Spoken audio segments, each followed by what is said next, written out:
Hi everybody, my name is Alan. On behalf of the crew, I'd like to welcome you to another edition of Bridging Heaven and Earth.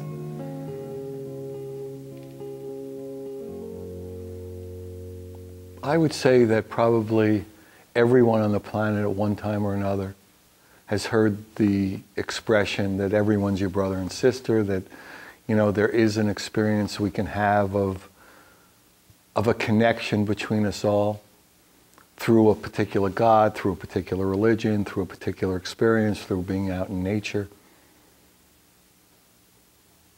through meditation, through being around certain people, being giving, caring, sacrificing, that there is some experience that a human being can have that is of a transcendental, of a grand, of a healing, of a glorious love, of a recognition and a realization of who and what we really are.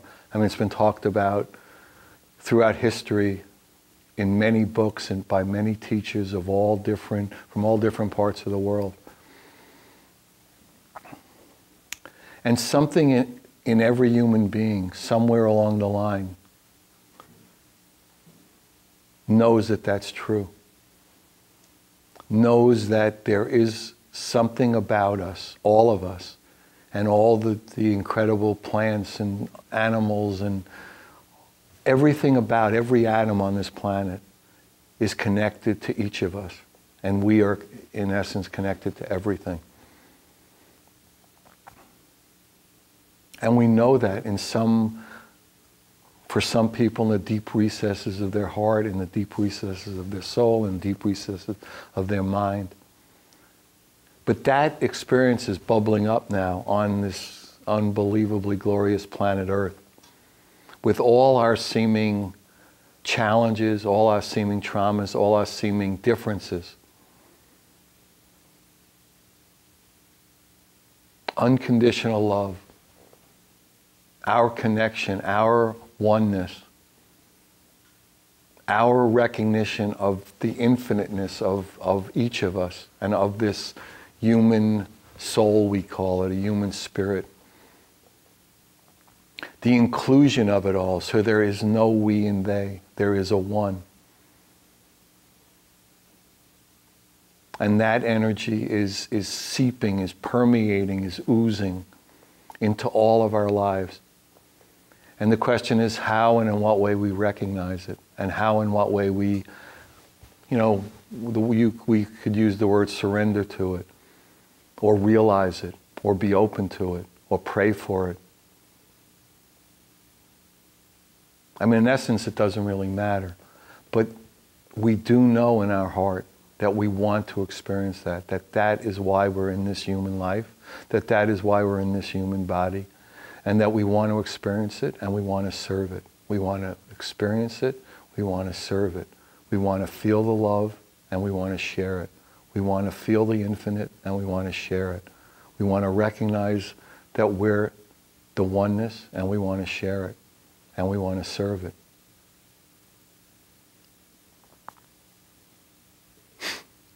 And it's tricky, but it is coming and it is oozing and it is exploding. And we are very fortunate to be part of that grand experiment, that explosion of love, that tsunami of oneness. Poets throughout history, the Rumis of the world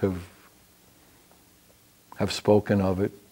All the great teachers and masters have spoken of it. And now is our time on this earth to come into that recognition, to come into that realization, to recognize our infiniteness, to recognize the inclusion of all. And we have so many blessings and so many fortunate occurrences happening day after day, month after month. And so many blessed and experienced teachers. And teacher is a funny word because then you have teacher-student and blah, blah, blah. But so many people are vibrating more and more.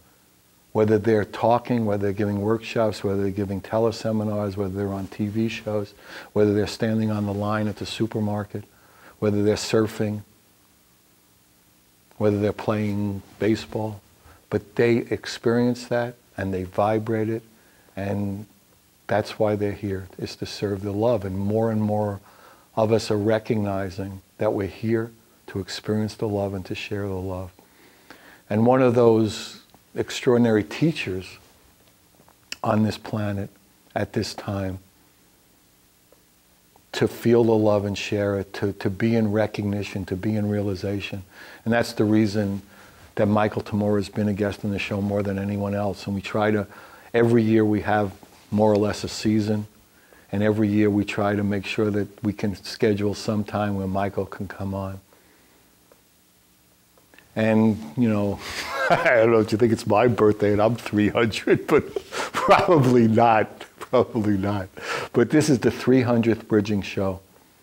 And it's been on for 17 years all over the planet. We started in one cable station in Santa Barbara, California. Now it's all over the world.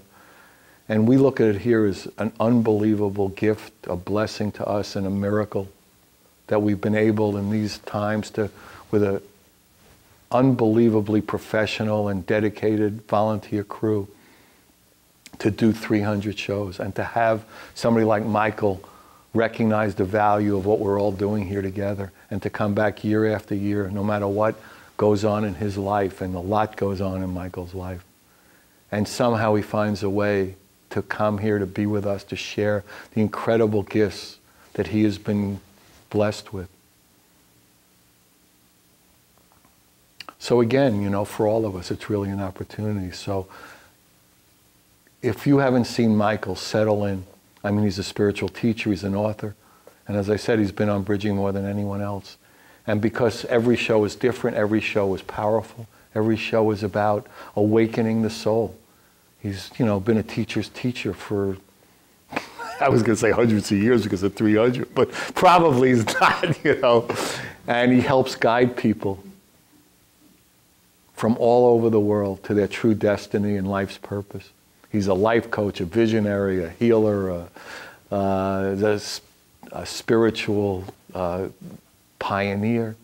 And he wrote an award-winning book, You Are the Answer.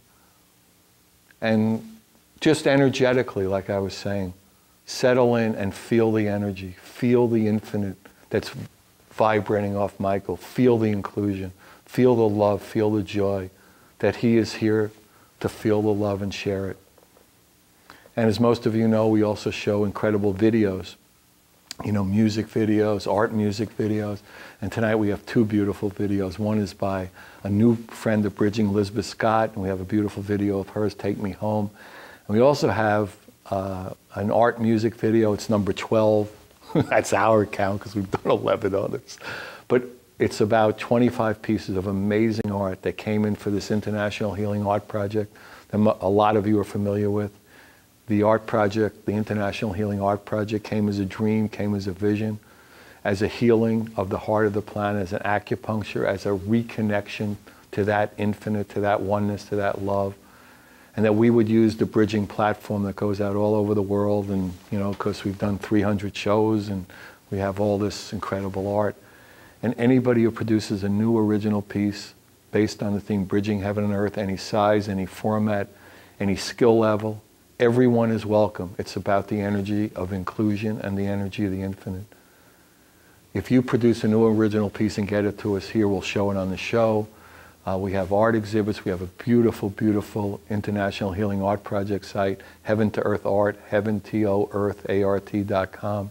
Go there if you want to be inspired. See, over 400 pieces of art have come in from all over the globe. So powerful, so beautiful. Glass and sculpture and jewelry and collages and acrylics and oils and just all different sizes, all different shapes, but all as part of that collaboration, as part of that creativity, as part of that healing, as part of that love, as part of the reconnection to our oneness, a realization, a remembrance of our oneness. And we have one piece that actually we received 4 from this beautiful, beautiful being, Larkin Chaler. It's called The Book of Life. He's from Felton, California. He's done 4 pieces. Again, if you want to see an extraordinary talent, artist, lover, being, go to Heaven to Earth Art, go to the artist page, and then scroll down and go to Larkin, L-A-R-K-I-N. It's alphabetical by the first letter, and you'll see 4 amazing pieces, and we'll show one tonight. And his website is powerofnow.org, so you'll see that in Larkin's piece. And again, you know, we're here to serve, to feel the love and share it, and to serve it, and to come together collaboratively and joyously and lovingly. And we can really bring the magic back. Make the magic, bring it back, and share it, and just have a really joyous time here. So join me in a short meditation, then we'll have the first video from Elizabeth, and then Michael will be with us, and this is number 300. So we feel really blessed and fortunate. So join me in a short meditation.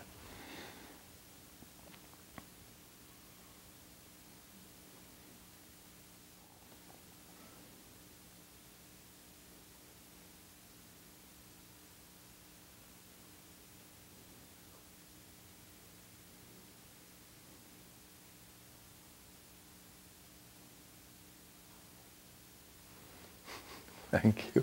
So this is the first video, beautiful music video. Elizabeth Scott is just a beautiful being, a beautiful talent. Take Me Home, special thanks to Elizabeth. It's performed by Elizabeth, Nathan Barr, Ron Rocco, and drums by Quinn. It's directed, this particular beautiful Take Me Home video is directed by Joseph Greco, and it's from her album, Elizabeth Scott, Hope is a Thing. Hope is a Thing, Elizabeth Scott. Enjoy.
sun falls upon the vine, I will lay down all of my troubles, and I'll lift up this heart of mine.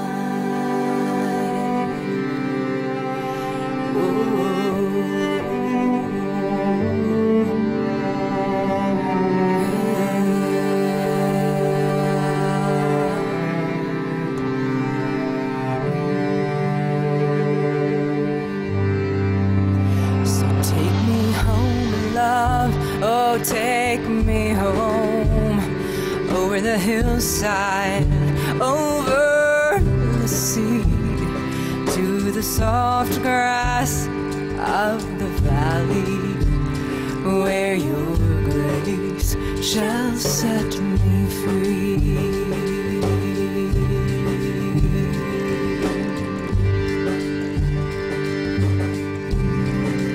Shall set me free.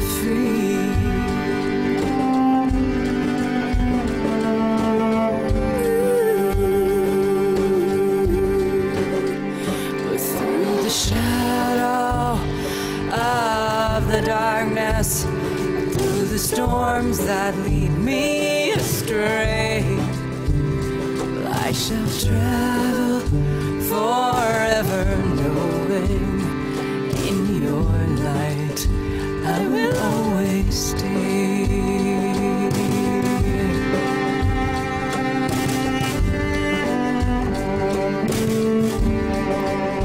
I will always stay.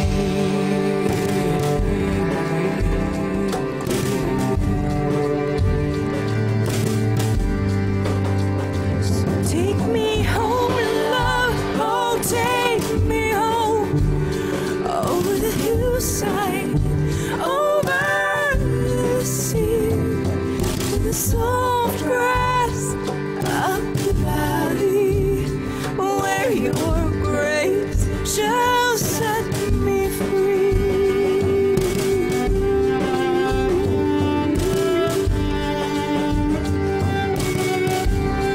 Where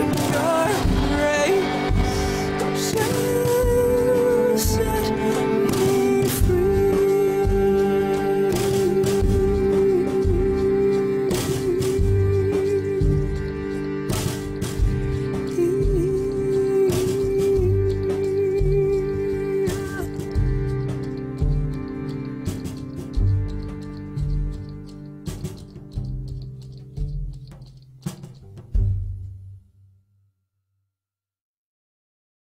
Hi everybody, welcome back. Elizabeth Scott, very beautiful.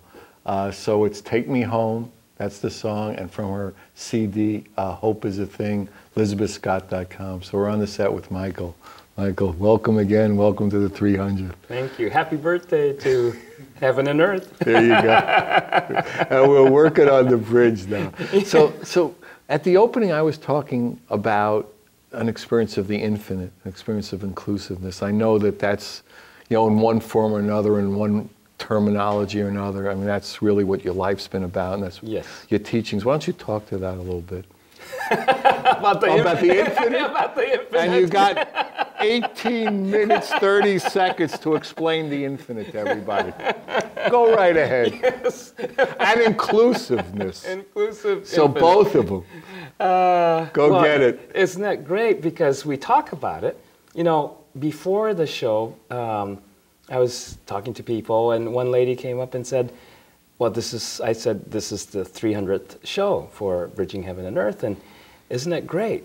And she said, yes, and isn't it amazing that Alan went with the vision, right? And kept at it, and kept at it, and kept at it, and kept at it, until it all started to happen.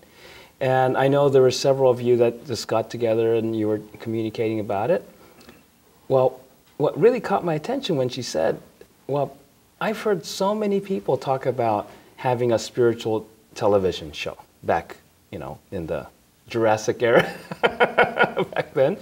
And she said, but nobody really did it. They just talked about it, but you went ahead and did it and kept doing it. And now it's, what, 17 years?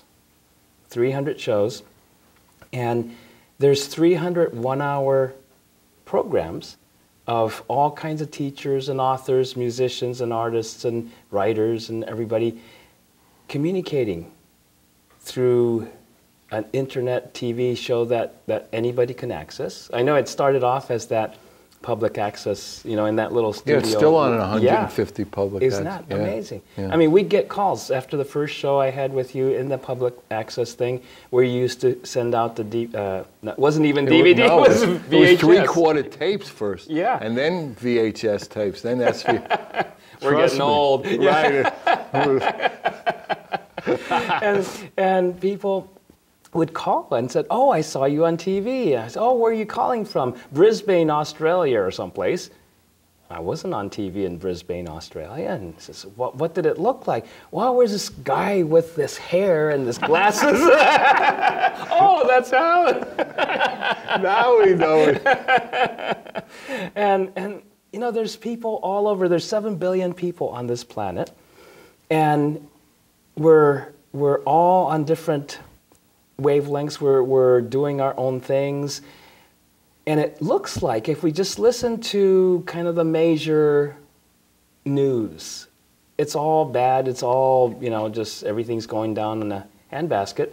But when you really talk to each person, I travel a lot all over the world, and the stories of each human being is phenomenal.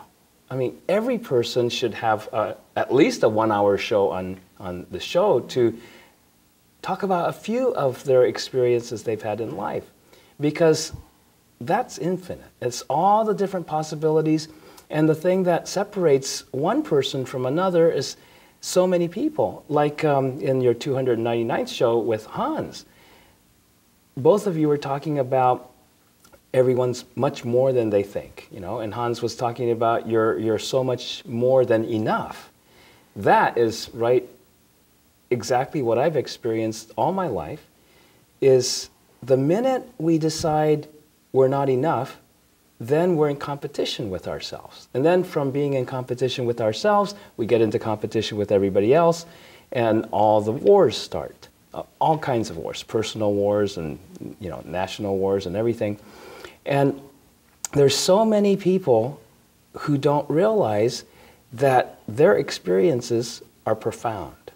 We're here as souls, we're immortal souls, we're limitless souls, here in these interesting vehicles, and we're driving around in these bodies, experiencing, it's like bumper cars, you know, bumping into all these different experiences. And so many people think it's nothing, it's not valuable. Oh, I'm just a fill in the blank. I'm just a so-and-so. I just have this job, you know, and that I don't particularly like, and I just have this thing going on in my life. And yet, there hasn't been a single person that I meet where I ask them, okay, where are you from? What are you involved in? And the amazing experiences in life. You know, I was talking to this young lady before the show today, and she's gone through a divorce. She has a little child, and she's looking at, okay, where do I live? Where do I go, and what do I do to provide a life that's worthy of this beautiful child? And I think Hans was saying in the other show that you know, we're closest to spirit when we're coming in at birth and when we're going out. And it's so funny because, you know, in the last 8 years, I've died or nearly died 5 times.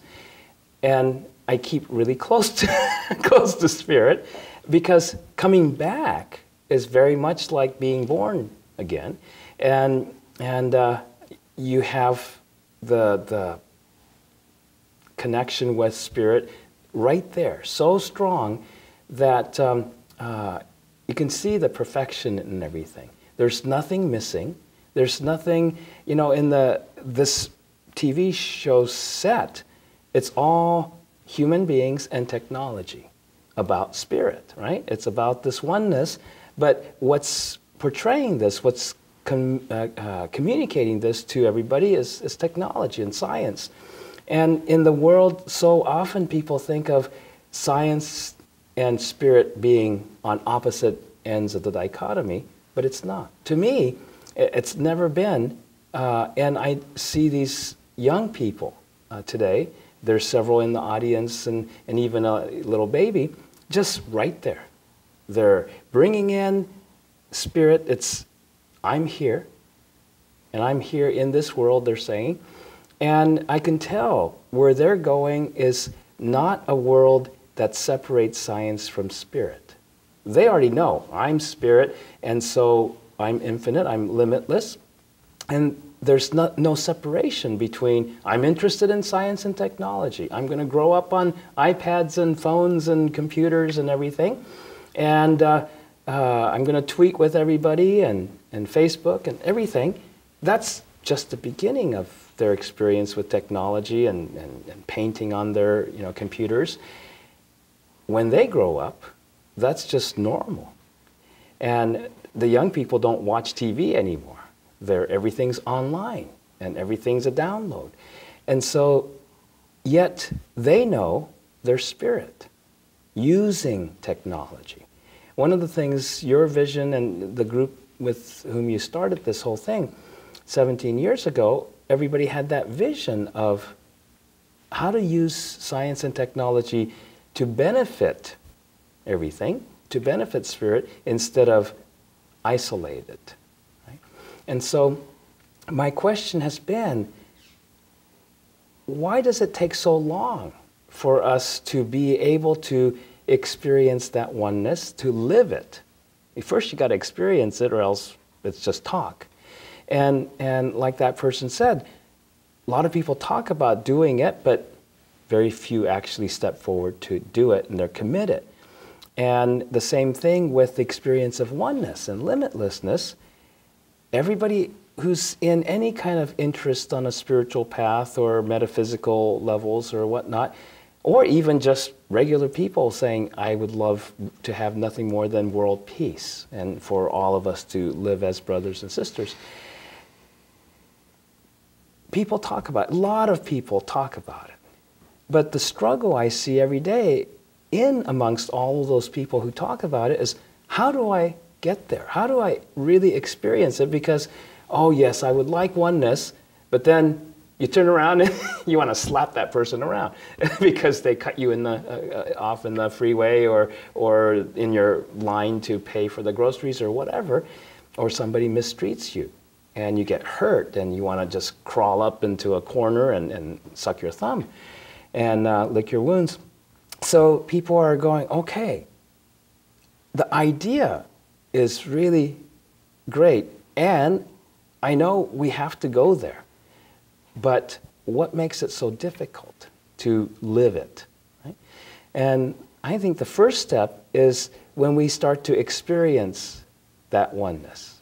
Example, on the closer end to the death side, before I dropped it, the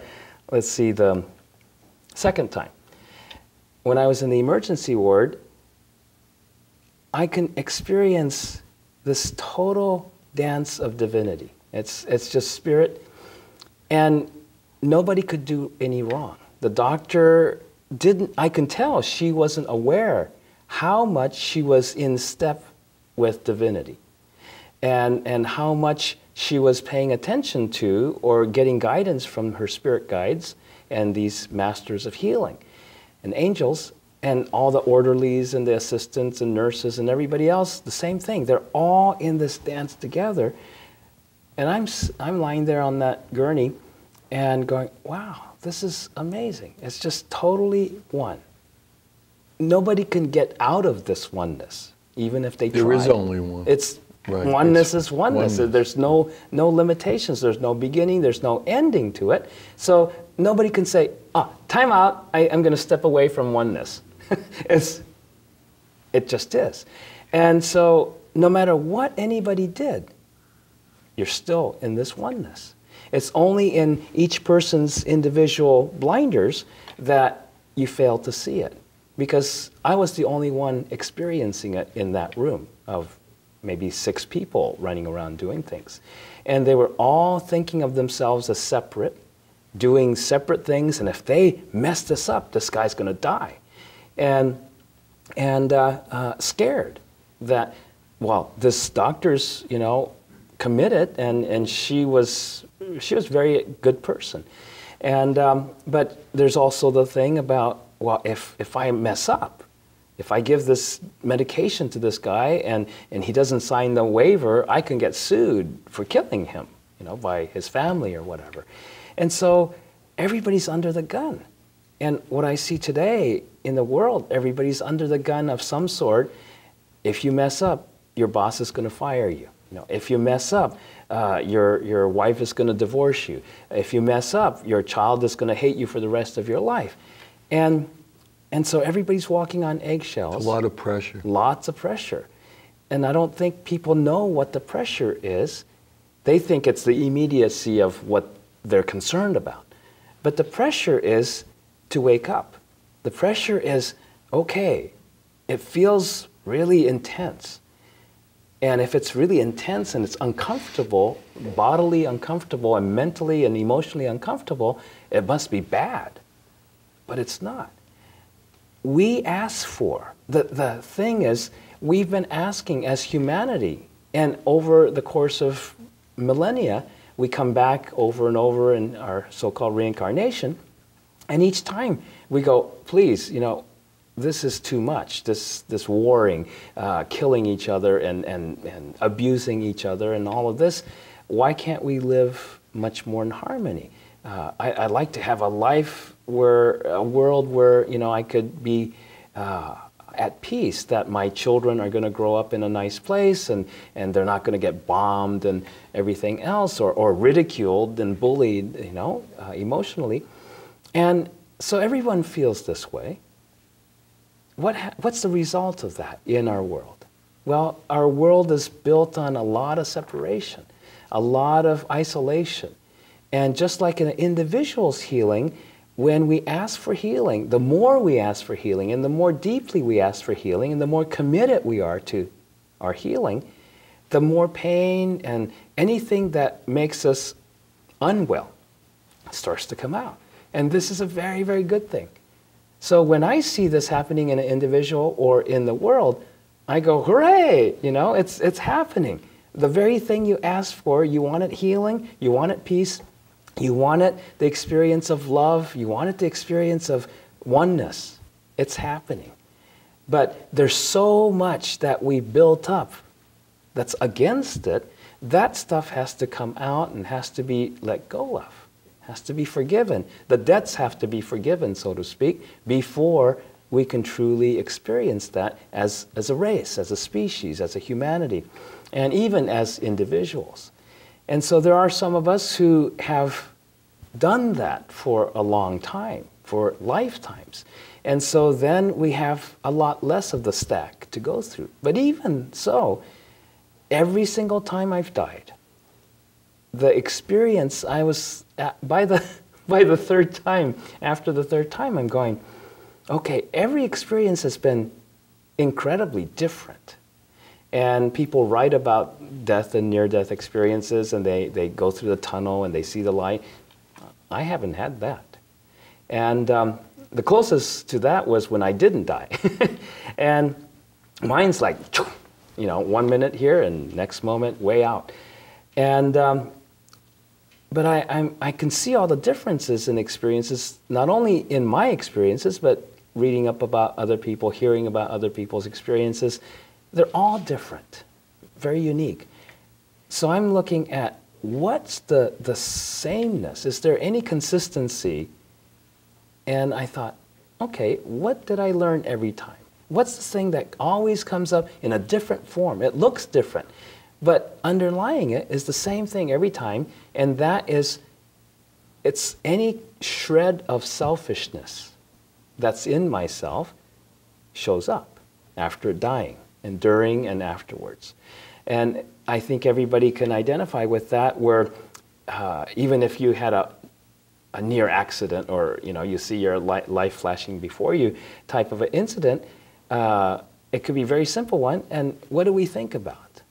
We think about what's important to me. right? For, let's say if it's a mother, she might think about not herself, but she might think about her baby. Oh, my baby, right? But is it really about the baby? No, she's going, my baby, right? Not just babies, but my baby. It's about me. And then most of the rest of us, it's about, how do I survive? What am I going to do? What's going to happen to me if this happens? And that's always what the pressure is on everybody now, is this looming energy of what's going to happen, that it brings out what's going to happen to me. That's our selfishness, right? It's all about me. Well, and we're going to actually we'll do that the next section. What's going to happen to us if we don't go to commercial? No, we don't have commercials. On most shows, we would have a commercial. But we will go to the second video, and we'll come back with Michael and a beautiful piece of Larkin's art. So this video is the Bridging Art Music video number 12. It's about 25 extraordinary pieces of international healing art, all new original pieces based on the theme Bridging Heaven and Earth for the International Healing Art Project from artists all over the world. Special thanks to all the amazing artist collaborators. And it was put together mostly by 14-year-old Cameron Childs, who's part of the Bridging family, his mom Bianca, and the music is by Snodham Carr and Spirit Voyage Music. Just beautiful. I mean, everybody put so much time and energy, Cameron and Bianca, and the music is, Snodham Carr is just world-renowned as an incredible singer and artist and all that. So this is the Bridging Art Music video number 12. Enjoy.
Hi everybody, welcome back. So that's a lot of beautiful art. Again, anybody who would like to join in the collaboration, in the celebration, in the healing, and the creativity and love together, look at this International Healing Art Project, heaventoearthart.com, and just go through page after page. Everyone is welcome. The more people involved, the better the healing, the more love. So, and that again, it was put together by Cameron and Bianca, and the music, Snato Carr and Spirit Voyage music. And the unbelievable piece of healing art that you see in between Michael and I is by Larkin Chaler. He's from Felton, California. Unbelievable artist, unbelievable sculptor, unbelievable being. It's called The Book of Life. He's done 3 other pieces. Again, go to the website, Heaven to Earth Art, look up Larkin and you'll see these pieces. His website's powerofthenow.org and bydivinegrace.com, bydivinegrace.com. Just a beautiful, beautiful being. And he just wanted to share all this art and be part of this healing. And everyone is welcome. Any skill level, any age, any size, any format of any piece you would do, get to us here and we'll put it on the show. We'll have it on the website. And it'll be part of this grand healing for us all. So, Michael, now we're coming grand healing. Right? Yeah, just by being there. It's really amazing. It is amazing. So we were talking at the end of the last session about, almost like going from the finite to the infinite, from the separate to the inclusive. Why don't you continue with that? More on the limitless. Right, Yeah. right. It's so great because I was just noticing our audience today, is so green. I don't think I've ever seen the audience for the Bridging Heaven and Earth show across the board be so green. And this green, for people who are watching, it's just this energy of growth and immense and profound change. It's like a pressure cooker that everybody's in of this incredible change that's bubbling up. And the great thing is there's many people who go through this type of change that's pretty heavy. So it's not something you just not realize. Something's going on, and yet they show up. Everybody showed up for your 300th anniversary, and from many different places. That takes a level of commitment. The thing I was talking about earlier, that it always takes somebody not just with a vision, but somebody who's going to actually do it. You have to show up every day to make it happen, and for years. And I think a lot of people get scared as they have the vision, they have the intuitive knowing that, okay, this is what I'm here to do. This is what I need to do in life. This is what I need to bring forth or express. But then they get scared because the minute you make that commitment, things start to happen. This greenness is this change, internal change first happens. And when that happens, sometimes you don't want to get out of bed. It's just like, it's what's happening to me. And you can go to the doctor and they check you out and they go, nothing's wrong with you. And you go, well, something's going on. And when it's a privilege to have this green show up in your aura, because I've been to third world countries and I have to really look around all over hundreds of people to find somebody who has that kind of green, because they're in survival. It's like, am I going to survive the day? Am I going to be able to feed myself today? when you're in that type of survival, you don't go green. This is not an ecological thing. It's a spiritual growth thing. Here, everybody's green. This area around in their aura is so green. They're changing in multiple levels in each of their lives, and on top of that, they're kind of surfing on top of it, going, okay, I have to go to my job tomorrow. I have to keep this relationship going. I have to look halfway decent if people are going to communicate with me. Right.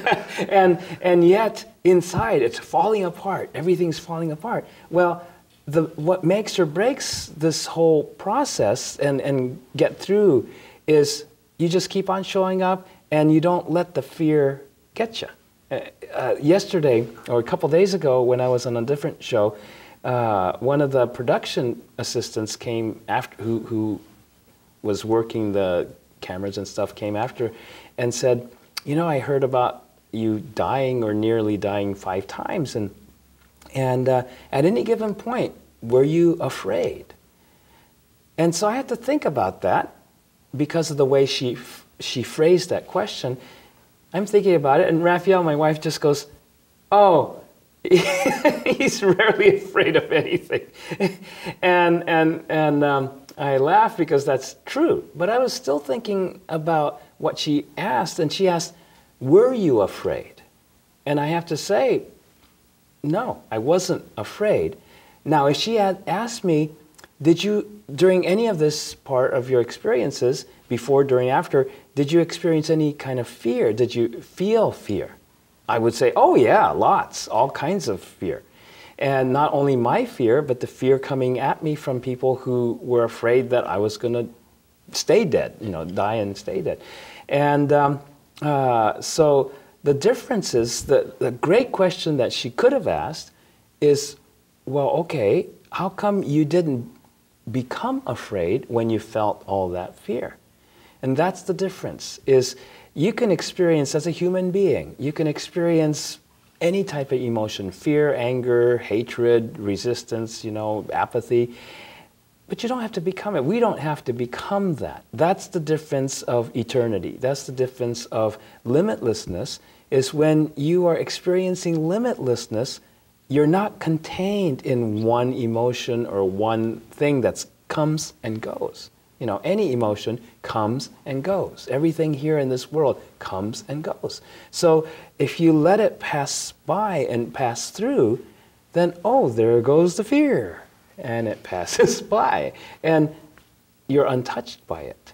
But if you grab onto it and go, oh no, what's happening to me? It's this is wrong, this is bad, something's wrong, and you attach yourself to it, then you go down with it. You become that fear, and you go, I'm afraid.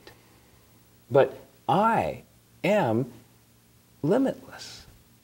How can fear or any emotion touch me as that? It doesn't. Like that thing I was talking about, experiencing everything in that total oneness of divine choreography, even if nobody else in the room saw that, experienced it as such, they're in their own little worlds. But when you step away from that and you go, oh, I can have this. This is the way it is. And I knew, and when the doctor said, you got to sign this waiver so that I can inject you with this poison that could kill you, right? And I or said, help you. Yeah, I said, fine. And because I knew whatever happened was going to be great. Sometimes when we get separated from that, then everything becomes our personal responsibility of, if I mess this up, it's all over. If I fail, it's all over. And everybody's life's dependent upon me. If I don't make the right decision, it's all over. That's not true. That's never true. Because that oneness, all the information and all the solutions, all that we need to make our decisions is there, in this. So as long as we don't separate from that, then, I know what to do. I can't sometimes explain it to somebody else. I got to do it first, and they're saying, why are you doing it? I just have to do this. Because I know if I do this, then I'm at the next step. And if I do what's at the next step, then I'm at the next step. And gee, it's all working. And day by day, we keep on plodding along. Some people fold when they feel invalidated. Oh, I did a lousy job. And it's the funniest thing. I've worked with many teachers who are beginning teachers, starting to teach, especially spiritual, psychic, things that are with sensitive people. And invariably, they teach their first class, and they come, afterwards like, oh, that was bad. I did a bad job. And they're plastered with not their own invalidation, but the invalidation that came off of their students because they did such a good job. Right? So I learned a long time ago that if I do a good job as a healer, as a teacher, as a person who helps bring about transformation for the better, healing, all this negativity and all the divided parts of somebody's going to start to fall off of them. All their fear is going to start to come out. And if I'm at the beginning, front of the class, they're all looking to me as the teacher, and it all comes to me. It's like, thanks a lot. It's like everybody throws up on you. and you just have to go, oh, that's just throw up. Like when you're like a baby. Baby, yeah. You burp the baby and it's all over. That's what they're supposed to do. That's what it's about. Right. And you just wash it off. Right. And life is like that. You just have to go, okay, maybe I have nice clothes on, but you just wash it, send it to the laundry. Wash it off, and you can always rinse off. Whatever happens, whatever you get slimed by, it rinses off. And so then don't let anything stop you. That's the main thing that I have for people is they so easily get scared and go, oh no, I did something wrong. You can't do anything wrong. I know that with total certainty, no one can do anything wrong. You can do anything wrong in oneness. There is no wrong in oneness. So what is it that makes us feel like I did something wrong? I was bad. I wasn't good enough.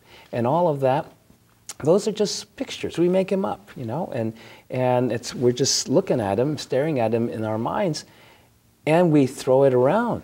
People throw it around with each other, and people are sensitive.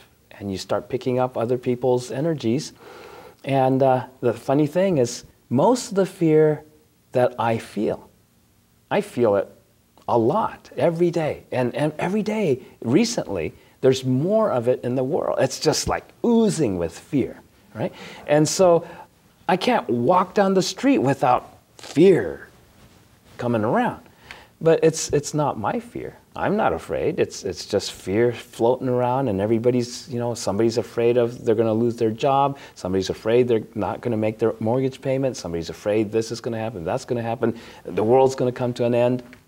And isn't that great? The world should come to an end in terms of, does everybody love the way the world is? No, everybody's complaining about it. There's tons of complaints, yet when it starts to crumble, they don't see that, the very thing they're complaining about is falling apart. That's cause for celebration. That's cause for, yay, finally, all the stuff that doesn't work is falling apart. Just like the sickness that I've been carrying inside of me is coming out. That's a wonderful thing. If we can persist with that, just go, okay, I can let that go. And here comes another batch. I can let that go. Oh, here comes another batch. I can let that go. When that process happens to a person, they turn all green. And so when I look at the audience here and they're all green, it's just oozing with this green, I can tell how much pain that they've held inside of themselves for how many years is oozing out, it's coming out. It's like going through the automatic karma wash, And it's all washing off of you and it's coming out. And if we keep that process up, it's not for the faint of heart, I think. It takes a lot of courage to just go, okay, I'm oozing. I'm oozing today with all this pain.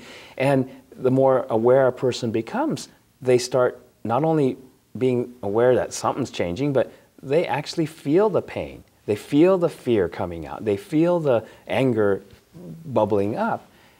And the key is being able to be neutral. I think that's part of our secret of walking in eternity, is being able to have neutrality of, oh, eternity is all-inclusive, yeah? It's got the positive and the negative and everything in between. And if I could be neutral to that and say hello to the positive and hello to the negative, hello to the upper and hello to the lower, I'm walking through eternity, and I'm always keeping eternity in my focus. And then the minute I go, what time is it? You know, how much longer is this going to happen? Then I'm out of eternity in terms of my awareness falls out of eternity. I'm still in eternity, no matter what. But we keep on wanting things to end. We keep on wanting things to begin. And so I was looking at what... Well, we're coming to the end of the show. I don't know if Hey, I got people the wanted cue, to right? come, but we are coming to it. Really, I mean, if you want any information on Michael, there are a lot of bridging shows. We've done about 15. Go look at them. The Art Project, Bridging, 805-687-2053. We love you.